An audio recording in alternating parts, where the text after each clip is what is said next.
to do. I am leaving, and this is starting to feel like it's right before my eyes, and I can taste it. It's my sweet beginning.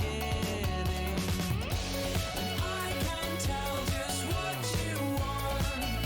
You don't want to be alone. You don't want to be alone. And I can say it's what you know, but you known it the whole time. Yeah, you known it the whole time. Maybe next year I'll have no time to think about the questions to address. Am I the one to try to stop the fire? I wouldn't test you, I'm not the best you could have attained. Why try anything? I will get there. Just remember, I know that I can tell just what you want. You don't want to be alone. You don't want to be alone. And I can say it's what you know, but you known it the whole time. Yeah, you known it the whole time.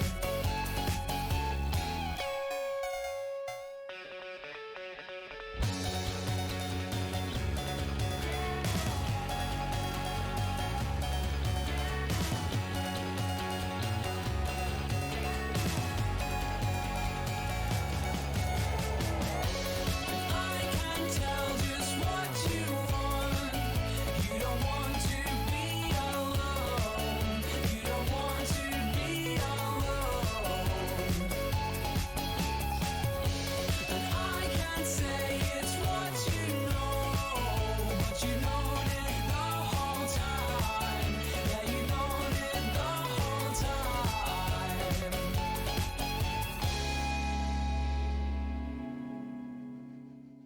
All right, good morning, everybody. We're gonna get started really quick. 1 second. Okay, so today we're going to be covering, let me full screen. Today we're going to be going over environmental health and toxicology. This was something that I was kind of interested in when I was getting my undergrad. My undergrad advisor was an ecotoxicologist. So this was something that I was kind of interested in just from hearing him talk about a fair bit of his research. So the overview for today, we're going to talk about environmental health hazards, and this includes infectious organisms, antibiotics and pesticide resistance, and toxic chemicals. We're going to talk about movement, and then of those toxicants and toxins, and then the fate of them once they end up in the environment, how to minimize their effects, how to measure toxicity, risk assessment. So, you know, this is something that we've gone over with Flint, Michigan. So proceeding into it, environmental health hazards. So health is a state of completely physical, mental, and social well-being. As a side topic, yes, mental well-being is considered to be a part of that. I know it's kind of a struggle right now because, you know, we're all kind of locked up indoors. So this is something to kind of remember, is that it's not just taking care of yourself physically, like not actively getting the coronavirus, but also the mental and social well-being behind that. Disease is a deleterious change in the body's condition in response to an environmental factor. So this is when something is introduced into your body and that causes a change for the negative. So diet, nutrition, infectious agents, toxic chemicals, physical factors, and psychological stress all play roles in morbidity, which is illness, and mortality, which is death. So again, this is, you know, it's one of those things when you look at how the body functions. One of the things that we talk about is comorbidities, and when I was in the Navy, it was a big part of it. You know, it's like, are you taking care of yourself outside of, you know, like, let's say you get the flu, excuse me. Are you taking care of yourself outside of that? Uh, Being in the military, most of us were in halfway decent physical condition, so the diet, nutrition, and physical factors was less of an issue. But there tend to be, because we're in tight, cramped quarters, disease tend to be something that's spread around really fast. So looking at infectious organisms, for the most part of human history, the greatest threats have been pathogenic organisms and accidents or violence. So pathogenic organisms being, all right now we're dealing with COVID-19, a coronavirus that has caused a global pandemic. Infectious diseases are still responsible for about 24% of all disease-related deaths. Majority of these deaths in poorer countries with poor nutrition, sanitation, and vaccination programs. I was trying to read too far ahead with that. So we always talk about, or one of the things that's always kind of brought up about people that don't understand coronavirus or that want to kind of downplay the effects of it is, the flu is deadlier, even though if we look at it, that is definitely not the case, but the flu is deadlier. Look at the people that are affected by the flu most severely, and you can see that a lot of times they tend to be elderly, so they tend to have a little bit more issues going on, but then also just poor nutrition, sanitization, and then a lot of them tend to forego vaccinations. So AIDS now is largest single cause of communicable death in the world. If you look at other issues that were caused, in the U.S. we bring up heart disease because, well, we all know that obesity and weight issues are problems that we have to deal with in the United States. But looking at a lot of other countries, you have malaria and tuberculosis tend to be pretty high on those lists. AIDS being another one that is highly communicable. Morbidity and quality of life. Death rates don't tell anything or everything about burdens of disease. So total and economic and social consequences of a disease are typical to obtain. This is one of the things that we're kind of going through right now, where there are a lot of people that they're really suffering because they've been, I guess, like temporarily laid off or furloughed because those businesses are not active. And the businesses that do kind of deem themselves essential, we all know that not all of them are necessarily essential. Like, going to the hospital and healthcare workers, yes, that's essential, but I don't know if you can consider Starbucks to be essential or not. So the disability adjusted life year combines premature deaths and loss of healthy life resulting from illness and disability. So getting more into this, the World Health Organization, the WHO, reports communicable diseases are responsible for nearly half of all 1.4 billion DALYs lost each year. So about 90% of all DALY losses occur in developing worlds, where 1/10 of all healthcare dollars are spent. So this right here has been used quite a bit for those correlation factors when talking about should we spend more money on healthcare. And if you look at it, us spending more money on healthcare has resulted in better quality of healthcare. So malnutrition exacerbates many diseases. Your body has to be strong enough. There's a video. It's not exactly the language in the video is not exactly the greatest, so I'm not going to reference it, but it was a person who was going through cancer treatment, and one of the things that he always said is that the best thing is you have to constantly be eating and drinking, and if you don't feel like you can eat and drink, then the best thing to consume is orange juice, because it has, it'll help keep you hydrated, and it has sugars that help fuel the fight. And that's the big part of it, is that you need to have proper nutrition, and that will help your body. So emergent diseases, they are one never known before or has been absent for at least 20 years. Right now, obviously, COVID-19 is an emergent disease. An important factor in the spread of many diseases is the speed and frequency of modern travel. Look at how quickly that disease was able to spread to different countries because of the fact that we have modern travel. It's easy for someone to get sick and then move from country to country, carrying that disease with them. and then pass that to other individuals. Not only that, but people just travel very often. There's a friend of mine who is a business owner in London always talks about how, he takes trips from London to New York at least once a month, sometimes twice a month. And it's something you have to do. So foot and mouth disease is a common one. Antibiotic and pesticide resistance. We've talked about this a little bit. Protozoan parasites that cause malaria is now resistant to most antibiotics, while the mosquitoes that transmit have developed a resistance to many insecticides. So notice how we've compounded pesticide resistance and antibiotic resistance for this. Now, the protozoan that causes malaria is Plasmodium. It's not affected all that much by antibiotics, since it is a single cell eukaryote. So short lifespans, and this speeds up natural selection and evolution. Mosquitoes reproduce extremely quickly. The Plasmodium that causes malaria reproduces extremely quickly, and because of this, you're able to kind of weed through that population very fast and select against certain ones. So human tendency to overproduce pesticides and antibiotics. We have this one thing that works, so let's use it a lot. So at least half of the 100 million antibiotic doses prescribed in the U.S. are unnecessary or are the wrong drug, and many people do not finish the full course. This is the key right here.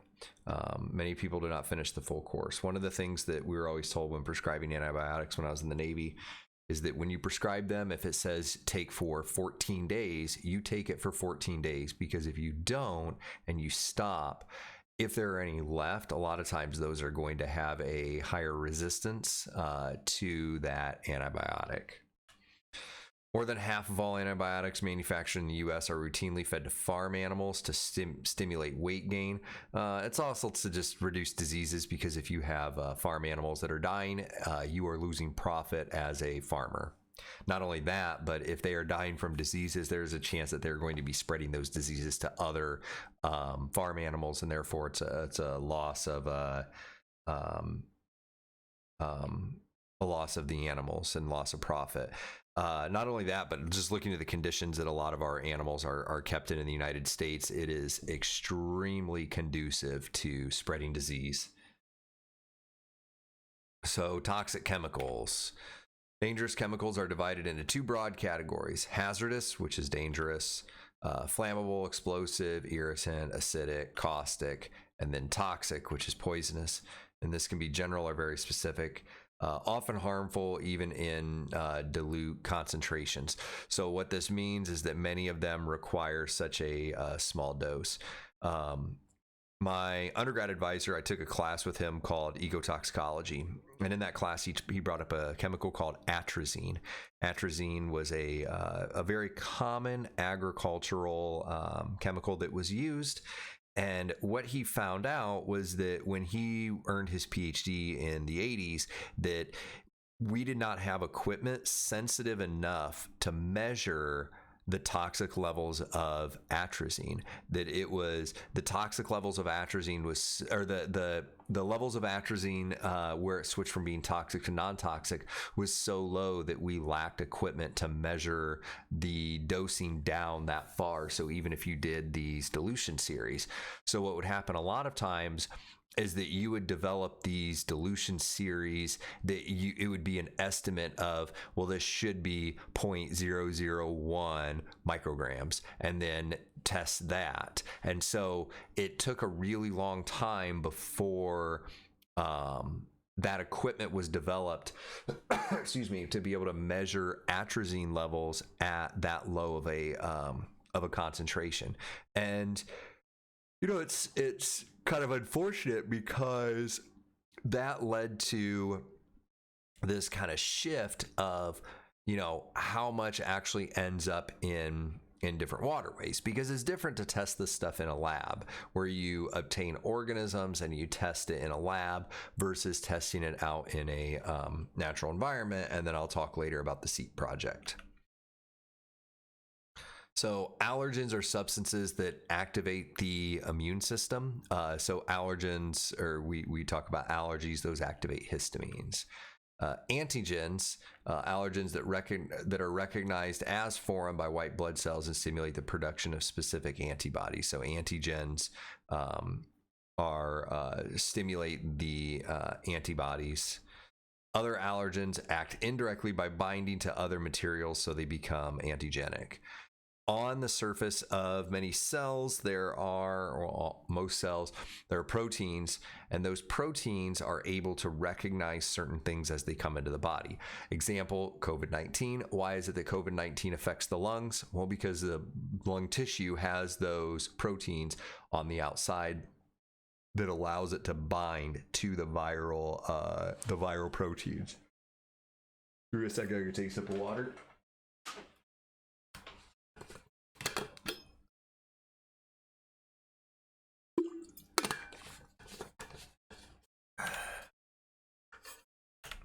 Okay, so looking at neurotoxins, a specific class of metabolic poisons that specifically attack nerve cells. So different types act in different ways. These were something that I was really fascinated about. I was always really interested in how the brain works. So an example, heavy metal kills nerve cells. I hate pronouncing this word. Anesthetics, there it is. Anesthetics and chlorinated hydrocarbons disrupt nerve cell membranes. So chlorinated hydrocarbons would be like chlorofluorocarbons, things like that. And then organophosphates and carbamates inhibit signal transmission between nerve cells. All right, so you can see the different ways that they operate. One kills nerve cells, one disrupts their membrane, and the other one just stops cellular transmission between the different types of cells. Mutagens, these are something that I think is kind of fascinating, but at the same time, I haven't really looked a whole lot into them outside of radiation, just because it's looking at mutagenic chemicals isn't really something that's up my alley. But they're agents that damage or alter genetic material. So there's three big types of these: radiation, and then it's radiation, chemical, and disease are the three types. Radiation is obviously the most interesting and the most fascinating, at least to me. Other people probably not. Teratogens that are specifically cause abnormalities during embryonic growth and development. So alcohol, fetal alcohol syndrome is formed from that. Carcinogens are substances that actually cause cancer, such as cigarette smoke. So it's the volatility that's behind that. Looking at U.S. age-adjusted cancer rate, you can see that there has been an increase in lung cancers for a while. Breast cancer has stayed relatively steady. There was an increase in colon and rectum cancers. There was a decrease in stomach cancers. And a lot of this is just due to chewing tobacco becoming less prevalent, and then ureter cancers kind of decreasing. Prostate cancers have increased slightly. Now, the other thing with this is that when looking at this, a lot of it is some of these increases are due to increased testing.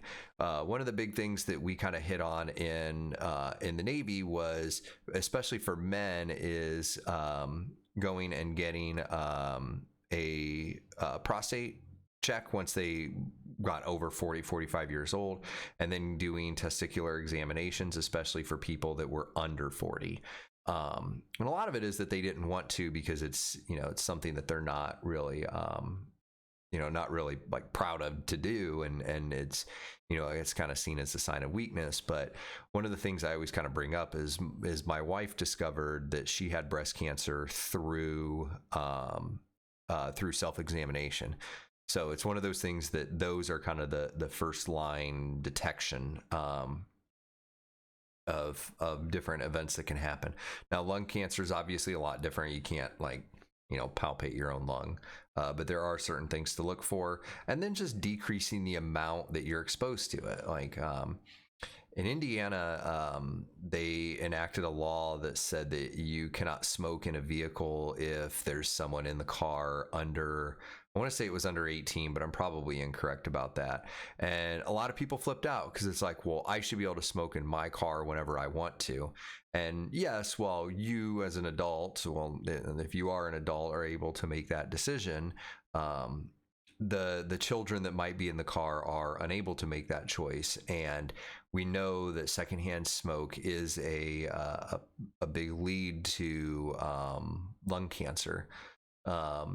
And then there's other things too, like you're inhaling smoke, which stalls oxygen transfer because it displaces oxygen. So it is one of those things of you can kind of prevent a lot of it. Growing up, my dad was a heavy smoker, and he used to smoke indoors, and that stopped quite a bit because my brother had asthma and allergies, and cigarette smoke used to flare that up for him really bad. But it was one of those things that when he smoked indoors, you would walk into rooms and the walls would be, yellowish in color, and just from the years and years of cigarette smoke that was encased within there. He has made attempts, and I say attempts being a loose word here, to try to quit. He obviously has no desire to quit because for some people it is a social status, smoking. But the other issue is exposing other individuals to those, and it makes it difficult. So that was kind of a really long rant just to say, a smart thing to do in order to reduce the amount of cancers you're exposed to is to reduce exposure to a lot of those harmful chemicals. So natural versus synthetic toxins. Many natural chemicals are very dangerous, while many synthetic chemicals are relatively harmless. Looking at it, cyanide is a naturally occurring chemical and is extremely dangerous. Both plants and animals produce chemicals signaled similar to neurotransmitters, hormones, and regulatory molecules. So example, arsenic and cyanide are both natural. I brought up cyanide earlier. Very, very simple compound, carbon bonded to a nitrogen, but it is extremely dangerous. Movement and distribution and fate of toxins. So solubility is one of the most important characteristics in determining the move of toxins. Why? Well, because if it can end up in water, it's very dangerous. So chemicals are divided into two major categories: those dissolved in water and those that dissolve in oil.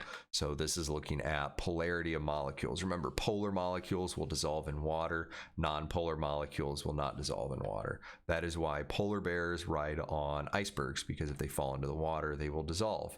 So looking at chemicals, if they dissolve in water, they move more rapidly into the environment, and they also have access to most human cells because they're able to dissolve in water, and our bodies are comprised quite a bit of water.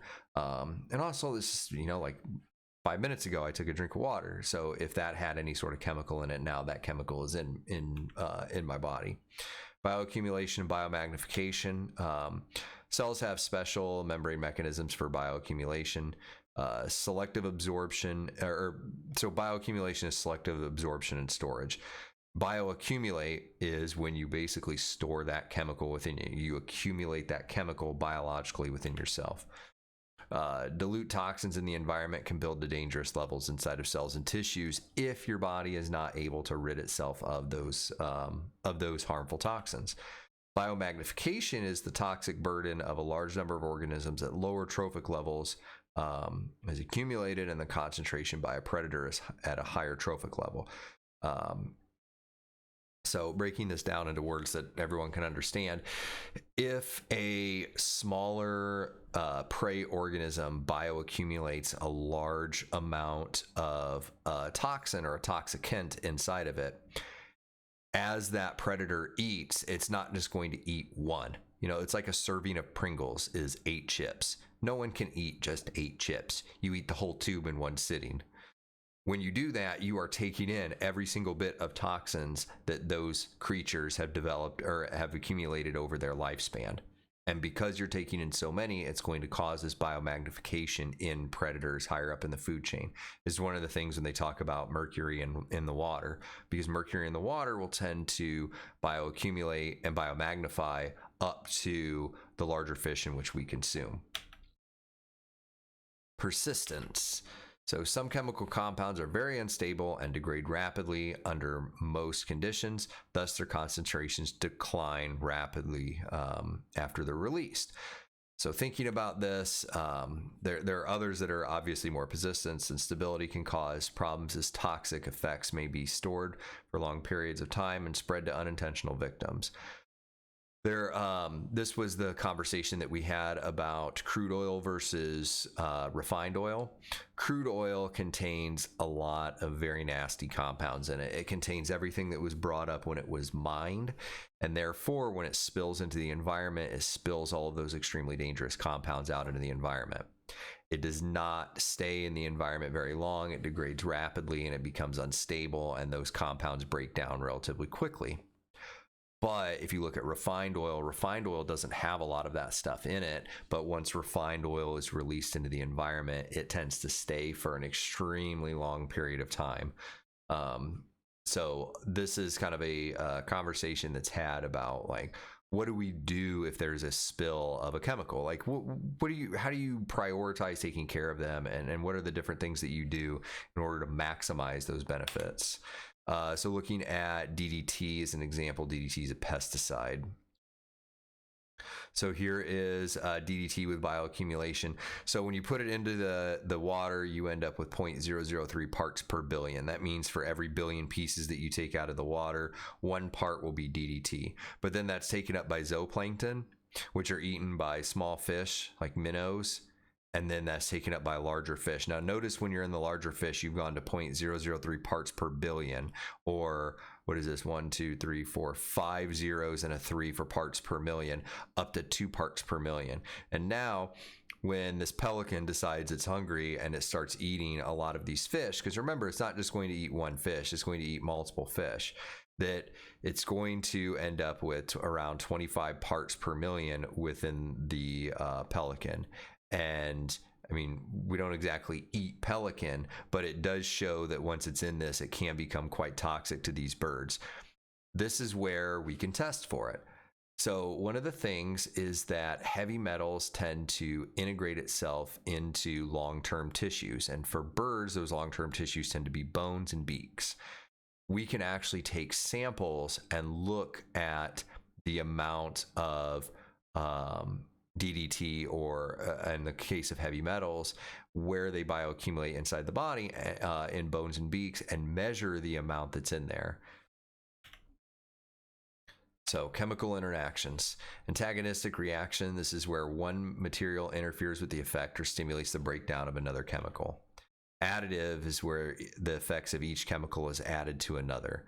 All right, so an example for an antagonistic effect would be you ingest a chemical that stops the production of, let's say it stops the production of a neurotransmitter, or it completely breaks down a protein that's needed, compared to an additive effect where you have one chemical that's brought in that might cause, like, you know, someone to be lethargic, and then all of a sudden you ingest a second chemical, and that chemical then ends up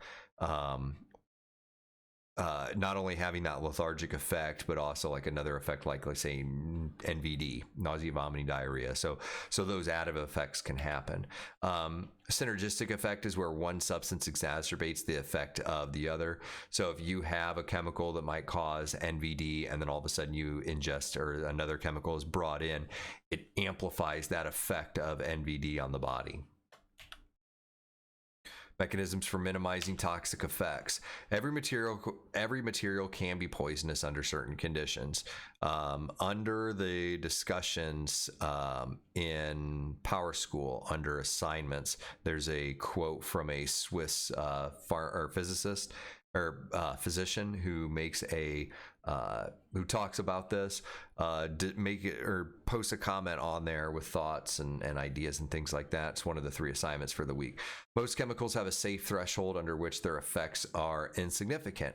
Remember, the #1 call to poison control every year is Tylenol, because people get a headache, they don't wait the appropriate amount of time, and they take more Tylenol and end up with adverse side effects.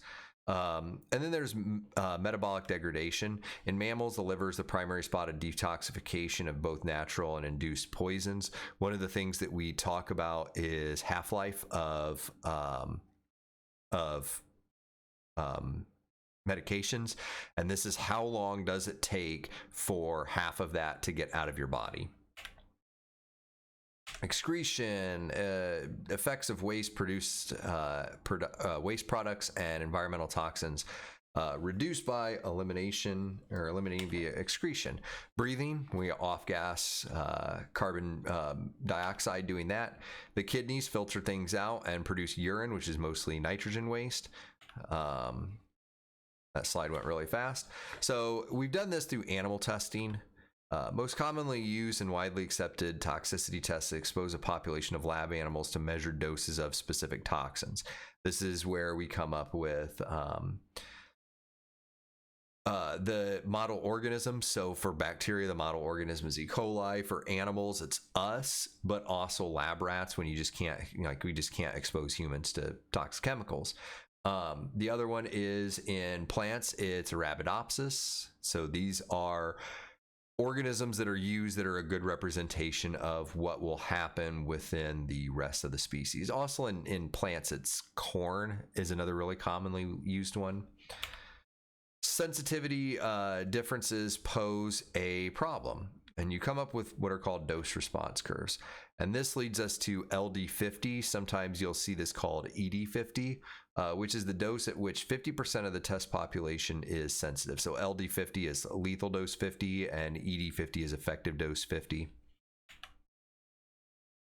You end up with a curve that looks like this. So this is your dose in hypothetical units. So let's say it's milligrams.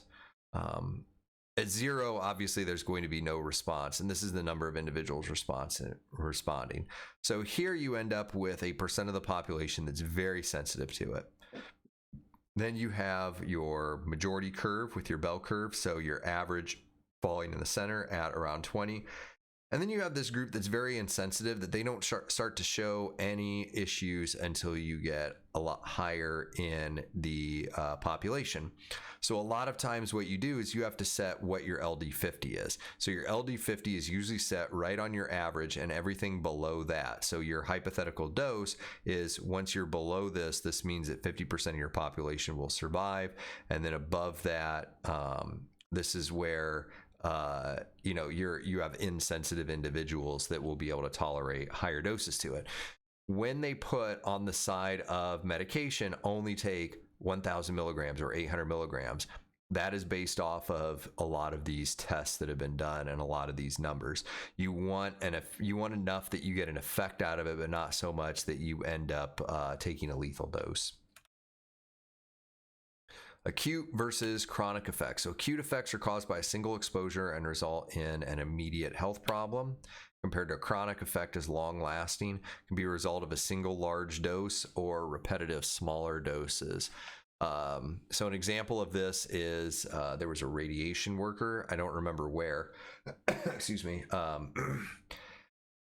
he was working in a lab and an accident happened and he was hit with a massive amount of radiation all at once.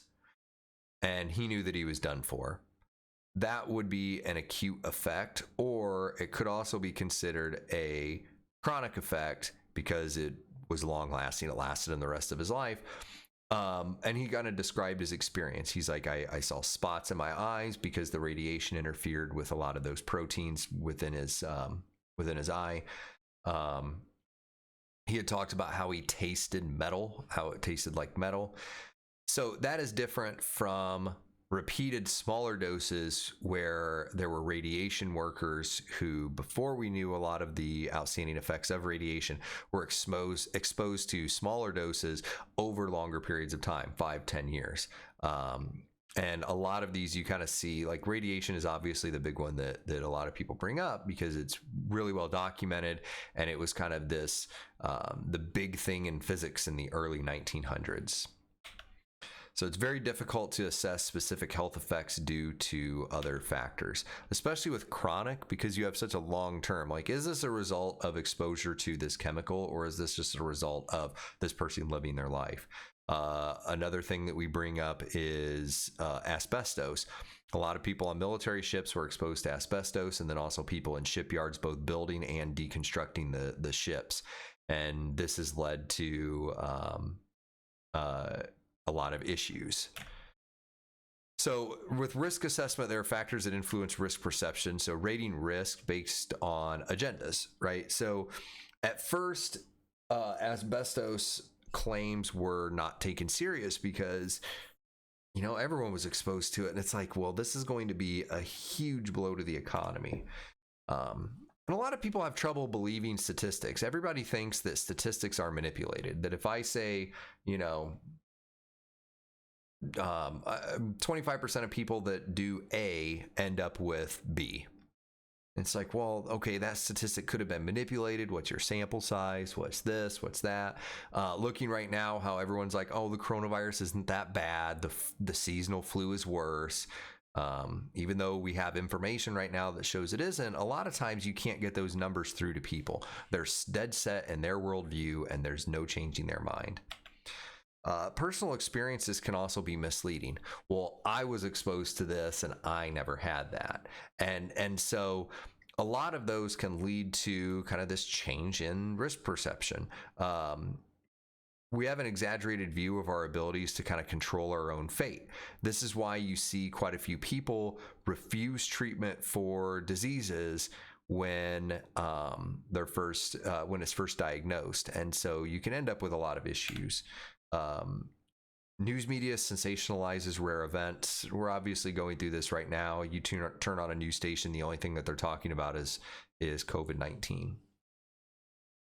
Irrational fears can lead to overestimation of certain dangers.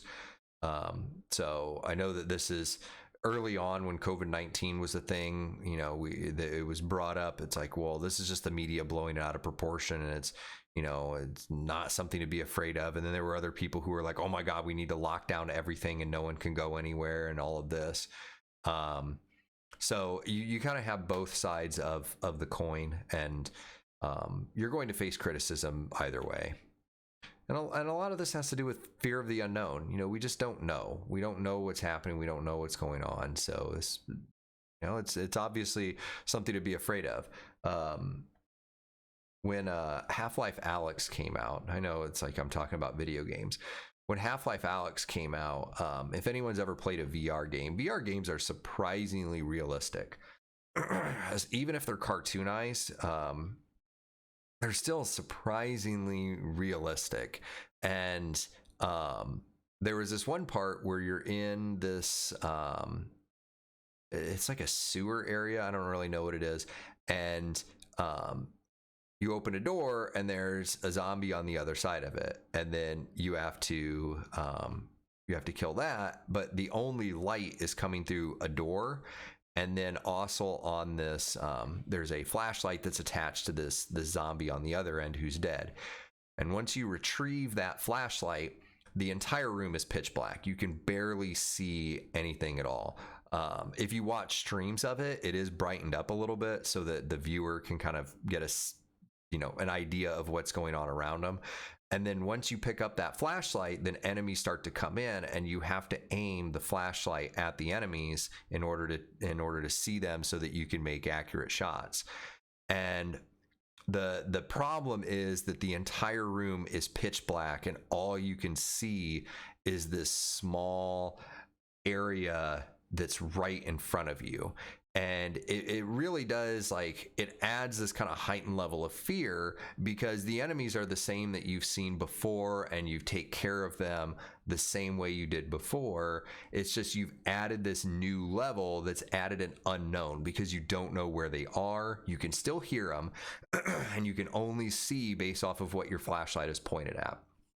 So that fear of the unknown really adds to that kind of heightening of your anxiety within that scene.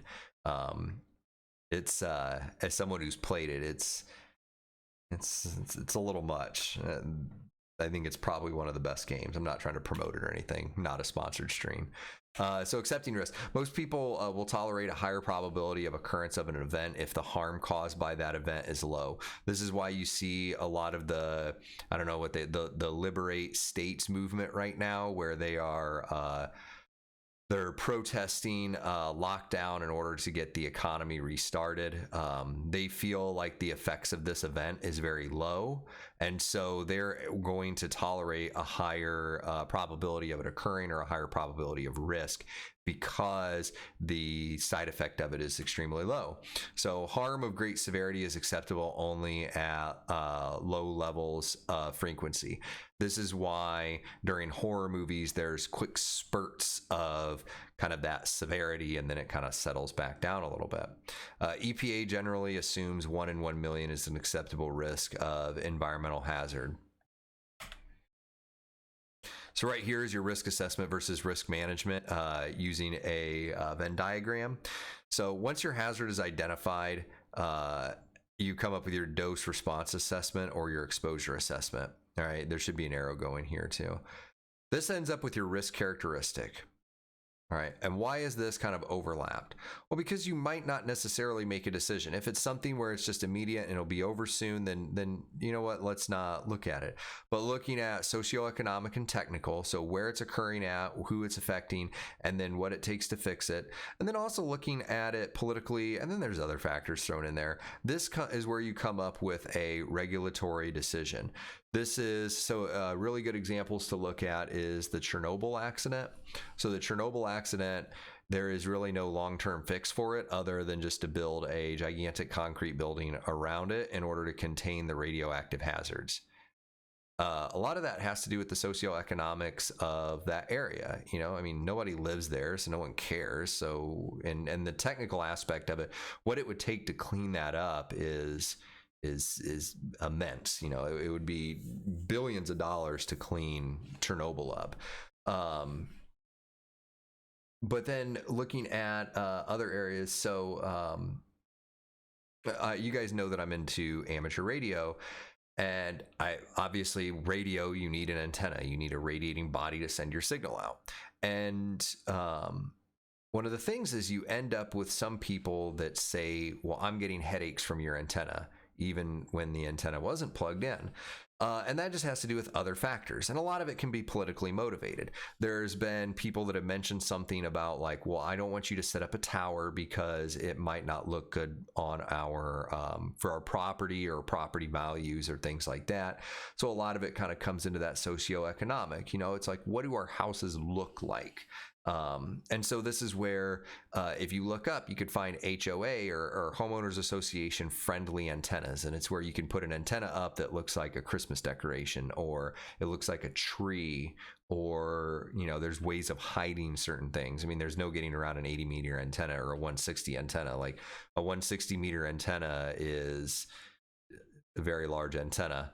And so, you know, trying to hide those is not easy, but they have come up with certain ways in order to kind of blend in antennas with your environment.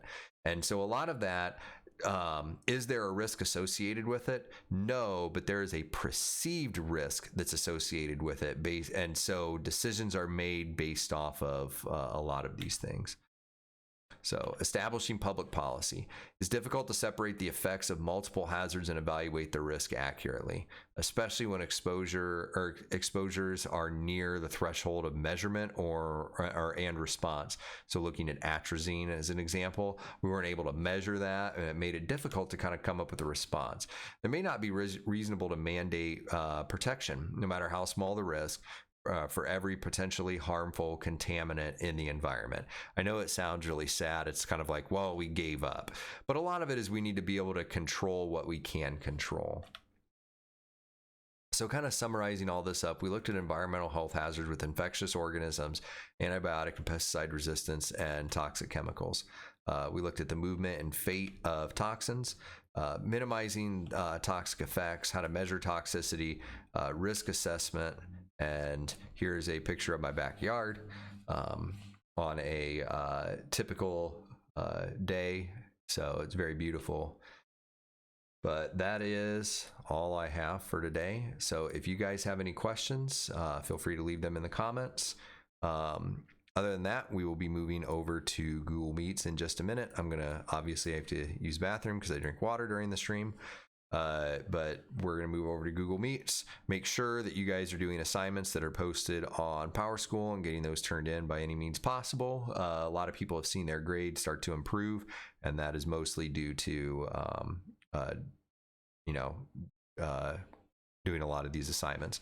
But I'm going to take a quick break, use the bathroom, and then we'll be back over on Google Meet shortly. Check PowerSchool for the link. I've also posted a link on the front page to make it easier for people to get into, because some people do not know how to operate PowerSchool. So I just decided to make it a little bit easier for everybody. But I will see everybody over there in a bit.